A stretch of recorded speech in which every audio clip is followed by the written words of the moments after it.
نبی پاک علیہ الصلوۃ والسلام نے ایک شخص سے پوچھا کیا دعا مانگ رہے ہو؟ تو اس نے کہا یا رسول اللہ میں اللہ کی بارگاہ میں صبر کا سوال کر رہا ہوں۔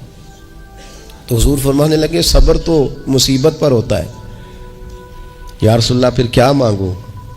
آپ ان جملوں اور لفظوں کی گہرائی کو سمجھیں، صبر کے لیے تو پہلے مصیبت آئے گی پھر صبر آئے گا۔ تو یا رسول اللہ کیا مانگوں؟ فرمایا تو رب سے عافیت مانگ۔ مانا کیا ہے؟ مصیبت آئے کیوں؟ اللہ تجھے اپنی حفاظت کے حصار میں لے لے، وہ وقت ہی کیوں آئے کہ جب تیری طبیعت الجھ جائے، جب تو پریشان ہو جائے، جب تو تو اللہ سے عافیت مانگنا۔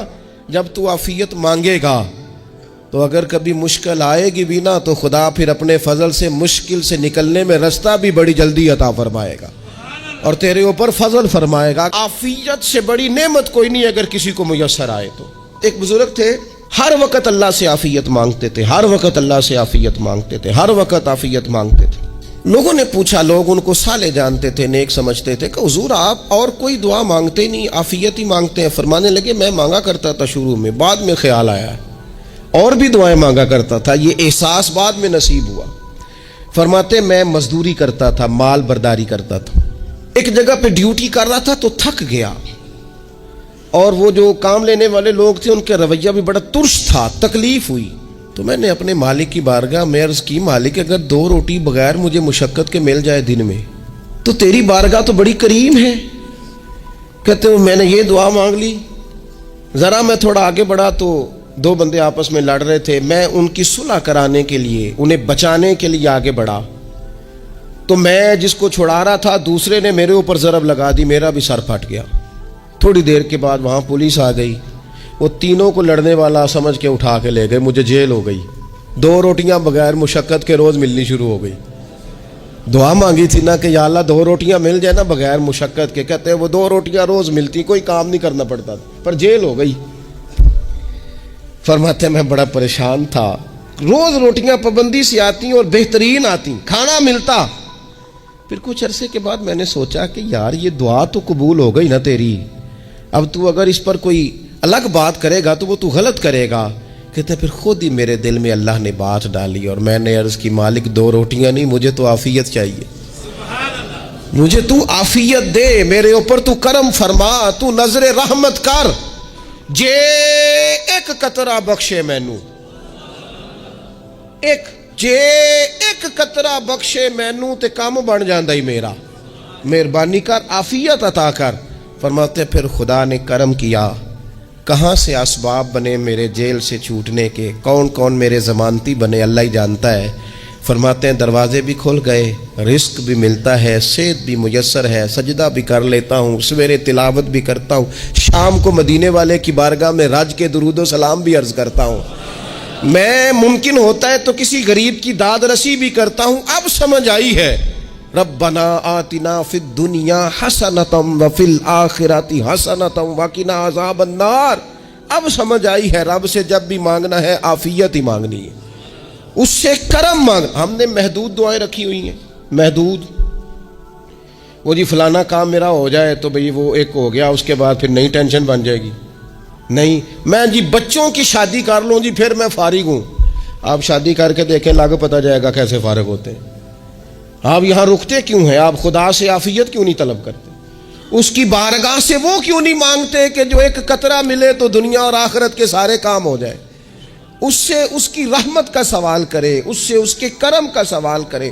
اللہ کی بارگاہ میں بھی حاضر ہونا اور جچی تلی اور جناب ناپ تول کر اور محدود چیزوں کا سوال کرنا، مالک سے مانگے، اور وہ جب دیتا ہے تو دیتا بھی بے حساب ہی ہے، وہ جب عطا کرتا ہے تو کرم کے دروازے کھول کے عطا کرتا ہے، ورنہ تو ایک الجھن سے انسان نکلتا ہے دوسری میں الجھ جاتا ہے، ایک گتھی کو سلجھاتا ہے۔ پھر اقبال رو پڑے تھے، کہنے لگے میں عقل کی گتھیاں سلجھا چکا ہوں، یا رب مجھے صاحب جنوں کر دے۔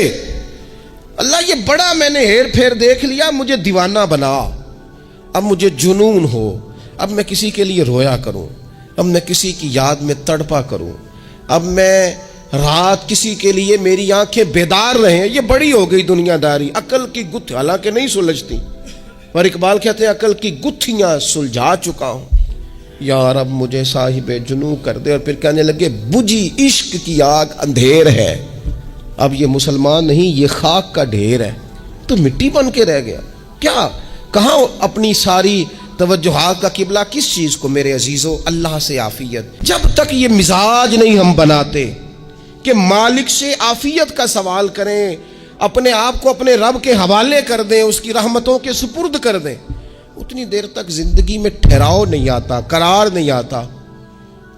مشکات میں موجود ہے، اللہ کے پیارے رسول صلی اللہ تعالی علیہ وسلم تیمارداری کے لیے گئے تو صحابہ کرام فرماتے ہیں وہ بندہ نا اتنا پتلا نحیف اور لاغر ہو گیا تھا جس طرح چڑیا کا بچہ ہوتا ہے، کمزوری ضعف طاری تھا. تو محبوب کریم نے اسے دیکھا تو بڑے کریمانہ انداز میں کریم فرمانے لگے، تو کوئی دعا نہیں مانگتا، تو عافیت نہیں مانگتا اللہ سے؟ عرض کی یا رسول اللہ صلی اللہ تعالی علیہ وسلم، میں نے اپنے رب کی بارگاہ میں عرض کی ہے مالک قیامت کا عذاب بڑا سخت ہے، میں نہیں برداشت کر سکتا، تو نے اگر مجھے کوئی سزا دینی ہے تو یہیں دے لے، قیامت کو نہ دینا.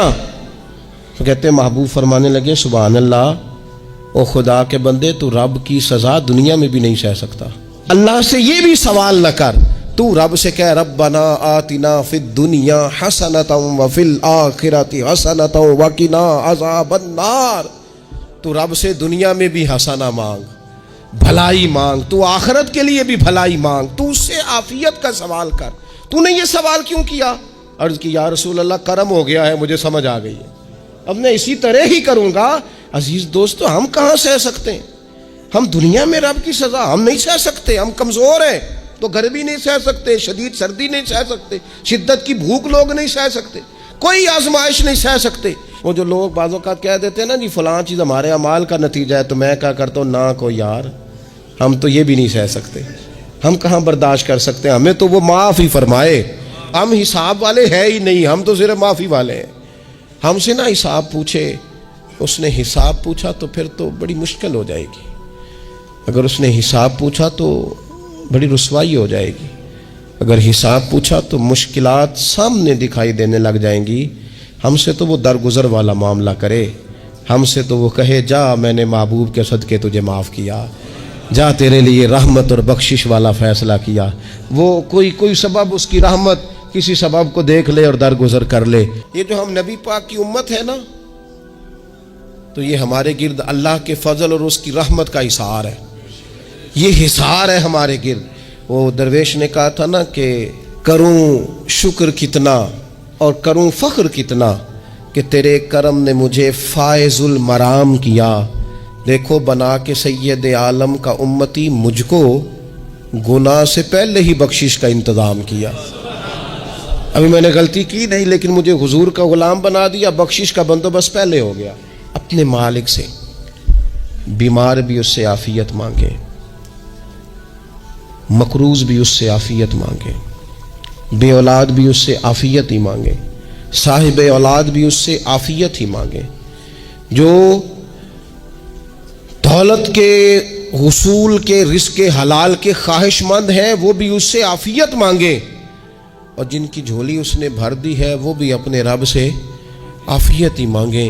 مالک سے جب سوال کرے، ایک بزرگ تھے انہوں نے تو اپنی انگوٹھی میں لکھوا لیا تھا کہ یا اللہ مجھے عافیت عطا فرما، مگر جب بھی دیکھتا ہوں یاد آ جاتا ہے کہ اللہ سے عافیت مانگنی. اپنے مالک کی بارگاہ کے اندر دیکھو، میں نے دیکھا ہے وہ کسی نے کہا تھا کہ تیری خواہش ہے کہ وہ تیری آرزو کرے پوری، اور میری خواہش ہے کہ تیری آرزو بدل جائے. کچھ لوگ ایسی خواہشات بھی لے کے آتے ہیں کہ جو پوری نہ ہو تو بہتر ہوتا ہے. اس لیے آپ کو پتہ ہے موت مانگنا جائز نہیں دین میں. مصائب سے گھبرا کر، مشکلات سے گھبرا کر، زندگی کے مد و جزر سے پریشان ہو کر موت کا سوال کرنا جائز نہیں. کس طرح جائز ہے؟ ان لفظوں کے ساتھ دعا کر سکتا ہے کہ یا اللہ جب تک میری زندگی بہتر ہے مجھے زندہ رکھ، اور جب میرا دنیا سے جانا بہتر ہے پھر تو مجھے اپنی بارگاہ میں بلا لے. یہ بھی کیا ہے؟ یہ بھی عافیت کا سوال ہی ہے کہ یا اللہ رکھ بھی تب تک جب تک رہنا بہتر ہے. نبی پاک نے بھی ارذل العمر ہونے سے پناہ مانگی. ہمارا یہ مزاج بن گیا ہے کہ ہم اپنے حق میں ایسی چیزوں کا سوال کر رہے ہوتے ہیں جو کئی دفعہ ہمیں مل جائیں تو ہمارا نقصان کریں. قرآن حکیم ایک جگہ پہ اللہ کریم نے فرمایا ہے کہ اگر سب لوگوں کو مال دے دوں تو بغاوت کریں، فساد ہو جائے۔ کیا مانا کہ اپنا نقصان کر بیٹھے لوگ۔ ہم اپنے مالک کی بارگاہ میں بعض ایسی چیزوں کے سوالی ہیں کہ جو ہمارے لیے ٹھیک نہیں ہے، ہمیں اس کے کرم پر چھوڑنا ہے، اس سے عافیت مانگنی۔ اور بعض لوگ، کیونکہ میں کہہ چکا ہوں شروع میں کہ ہماری دینی روحانی تربیت نہیں ہوتی، اور ہم کہیں سے باقاعدہ اسباق لینے کے قائل ہی نہیں ہوتے، پوری تربیت کا ہمارا مزاج ہی نہیں ہوتا، اپنی عقل اور اپنا شعور اور اپنے حساب سے ہم زندگی کو بتانا چاہتے ہیں۔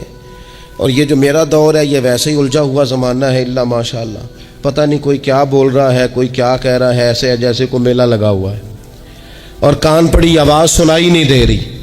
جس کی دکان پر کوئی گاہک نہیں وہ بھی کہہ رہا ہے لائنیں بنا لو۔ ایسا الجھا ماحول ہے اور ایسی آزمائش ہے کہ لوگ بیچارے پریشان ہیں۔ دیکھیں، جب تربیت کے ساتھ انسان آگے بڑھتا ہے نا، ہمارے پاس مقتدا ہے اللہ رسول کا کلام، ہمارا پیشوا ہے رب رسول کا فرمان۔ جب ہم کتاب و سنت کی روشنی میں آگے بڑھتے ہیں تو پھر ہمارے لیے منزل آسان بھی ہوتی ہے اور قریب بھی ہوتی ہے، پھر ہمارے لیے آگے کی طرف سفر کرنا، آگے بڑھ جانا یہ آسان ہوتا ہے۔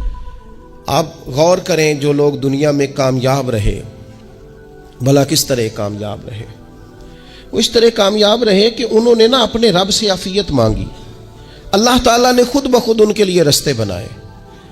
آپ تاریخ پڑھیں گے بعض لوگوں کی تو لگ نہیں رہا تھا کہ وہ اتنی کامیابی حاصل کریں گے۔ دیکھ لیں آپ، حضرت غوث اعظم جیلانی رضی اللہ تعالیٰ عنہ بغداد شریف تشریف لاتے ہیں تو ان کی کیفیت یہ ہے کہ پتے کھا کے گزارا کرنا پڑتا ہے،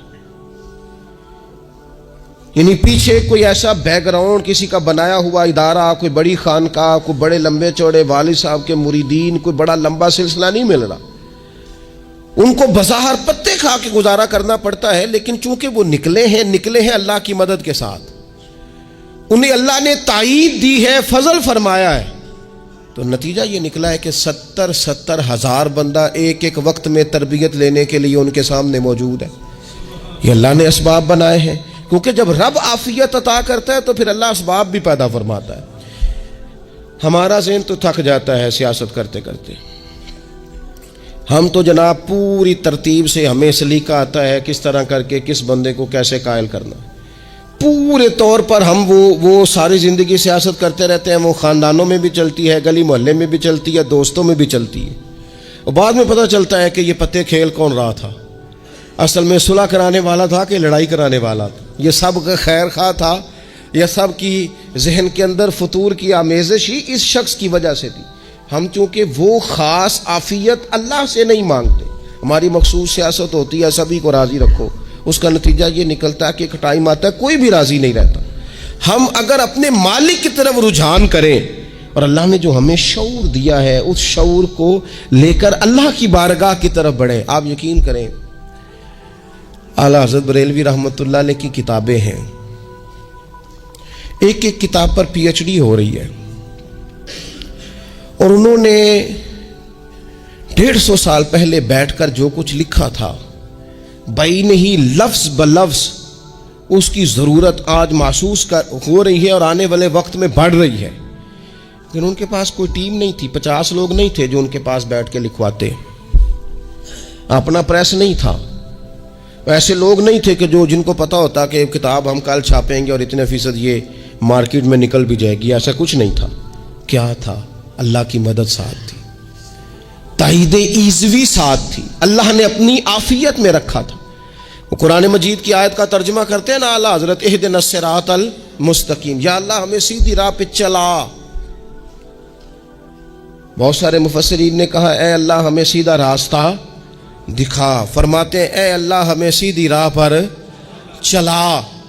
تو کسی نے کہا حضور یہ چلا اور دکھا میں کیا فرق ہے؟ فرمانے لگے دکھانے کا مطلب یہ ہوتا ہے کہ کسی نے پوچھا میں نے گجرانوالہ جانا ہے، تو دکھانا یہ ہے کہ اسے کہا یہاں سے باہر نکلو، روڈ پہ چڑھ جاؤ، سیدھے جاؤ گے، ایک پول آئے گا اسے کراس کرنا، نیچے اترنا، وہاں سے شہر شروع ہو جائے گا۔ پھر اس نے اگر کوئی اندرونی جگہ شہر کی پوچھ لی تو اس کو کہا کہ رائٹ ہو جانا، پھر لیفٹ ہو جانا، پھر آگے کسی سے مزید۔ یہ ہے راستہ دکھانا اور ایک ہے چلانا۔ اس نے کہا میں نے گجرانوالا جانا ہے، تو اس نے کہا ساتھ بیٹھنا میری گاڑی پہ، جہاں تو نے جانا ہے میں چھوڑ کے آتا ہوں، یہ راستے پہ چلانا ہے۔ یہ مقام تفکر ہے، آپ اس پر غور فرمائیں گے۔ کہتے ہیں یا اللہ تو ہمیں راستہ دکھائے گا اور دکھاتا ہے، لیکن چاروں جانب شیطان بھی تو بیٹھا ہے نا، فتنے بھی تو ہے نا، تو اگر تیری رحمت ساتھ ساتھ رہے، مانا کہ محبت کے سفر میں ہر گام پہ 100 مشکل ہے، لیکن یہ سفر آسان بھی ہے اگر ساتھ تمہارا ہو جائے۔ اگر تو ساتھ چلے تو پھر یہ سفر مشکل۔ وہ ہارون رشید نا اپنے محل کی چھت پہ ٹہل رہا تھا، سب سے اوپر والے چوارے پر، نیچے سے حضرت بہلول دانا گزر رہے تھے، اوپر اس کے ساتھ سپاہی بھی تھے، گن مین بھی تھے۔ اس نے کہا یہ بابا تو ذرا اوپر اٹھاؤ۔ انہوں نے ایک ڈولی، ایک ٹوکری سمجھ لیں، اس کو رسیاں باندھ کے نیچے پھینکا۔ نیچے جو سپاہی تھے ان کو کہا کہ یہ بابا جی کو پکڑ کے اس میں بٹھاؤ۔ انہوں نے جبرن تھاما بابا جی کو، اس میں ڈالا، اوپر والوں نے کھینچ لیا۔ 2-3 منٹ لگے۔ ہارون رشید کے سامنے حضرت بہلول دانا پہنچ گئے تو تھوڑے ناراض بھی ہوئے کہ یہ کوئی طریقہ تو نہیں نا بلانے کا۔ ملاقات ہوئی تو کہا کیوں بلایا؟ کہنے لگا ایک مسئلہ پوچھنا تھا۔ فرمانے لگے بادشاہ ہے نا، تیرے مسئلے پوچھنے کا بھی اپنا ہی انداز ہے، پوچھ مسئلہ۔ کہنے لگا بابا پوچھنا تھا کہ آپ اللہ تک کیسے پہنچے؟ حضرت بہلول دانا چپ کر گئے۔ 2-4 منٹ کے بعد کہنے لگے جس طرح ابھی زمین سے تیرے تک نہیں پہنچا، بالکل اسی طرح پہنچ گیا اور رب کریم کی بارگاہ تک، اور وہ بھی جو اس نے کرم فرمایا ہے، ورنہ میں تو نہیں سمجھتا کہ میں پہنچ گیا، وہ بھی اگر تیری خوش گمانی ہے۔ ہارون رشید کہنے لگا مجھے سمجھ نہیں آئی۔ فرمانے لگے تو بادشاہ جو ہے، اتنی جلدی کیسے سمجھ میں آئے گی تجھے بات؟ فرمانے لگے اگر میں تجھ سے ملنا چاہتا نا تو میں ایک درخواست لکھتا، پھر کسی وزیر سے سفارشی سائن کراتا، پھر وہ جمع کراتا، پھر مجھے ٹائم ملتا کہ فلاں دن فلاں تاریخ فلاں ٹائم آ جانا، پھر آ کے میں لائن میں لگتا۔ پھر بھی تو بادشاہ ہے، تیرا موڈ بنتا ملنے کا کہ نہ بنتا؟ جب میں چاہتا تو پتہ نہیں کتنا ٹائم لگ جاتا، جب تو نے چاہا ہے نا تو 1 منٹ بھی نہیں لگا۔ فرمانے لگے میں نے دعویٰ ہی نہیں کیا کہ میں جد و جہد کر کے پہنچوں گا، میں نے تو رب کی بارگاہ میں عاجزی کی ہے، پھر رب نے ہی کرم فرمایا ہے، اسی نے مہربانی کی ہے۔ مانا کہ محبت کے سفر میں ہر گام پہ 100 مشکل ہے، لیکن یہ سفر آسان بھی ہے اگر ساتھ تمہارا ہو جائے۔ اس کے کرم کا ساتھ رہا ہے، اس سے عافیت مانگی ہے، اپنے آپ کو اس کے سپرد کیا ہے تو اس نے کرم کر دیا۔ ہمارا نہ جی، کیونکہ سب سے بڑا مسئلہ روحانی تربیت کا ہے۔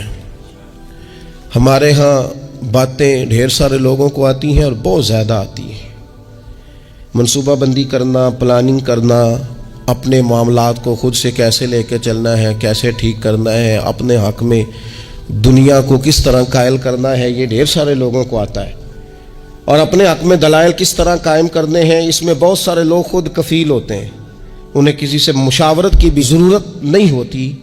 لیکن اللہ کی بارگاہ سے اپنا رشتہ کیسے جوڑنا ہے، مالک سے کرم کا سوالی کس طرح کر کے ہونا ہے، اللہ سے عافیت کا سوال کیسے کرنا ہے، یہ چونکہ روحانی تربیت میں ہمارا مزاج نہیں ہوتا، لہذا ہم اس طرف جاتے نہیں۔ ہم وہ اپنی مرضی کی چیزیں، یعنی وظیفہ پوچھ کے گئے ایک صاحب، کچھ عرصے کے بعد آئے ہیں تو آ کے کہتے ہیں مولانا صاحب، پیر صاحب یا قاری صاحب یا فلاں صاحب، کسی سے بھی پوچھ کے گئے، کس چیز کو نیک آدمی جانا، پھر لوٹ کر آ کے کہتے ہیں کہ آپ نے وظیفہ بتایا تھا پر کام کوئی نہیں ہوا۔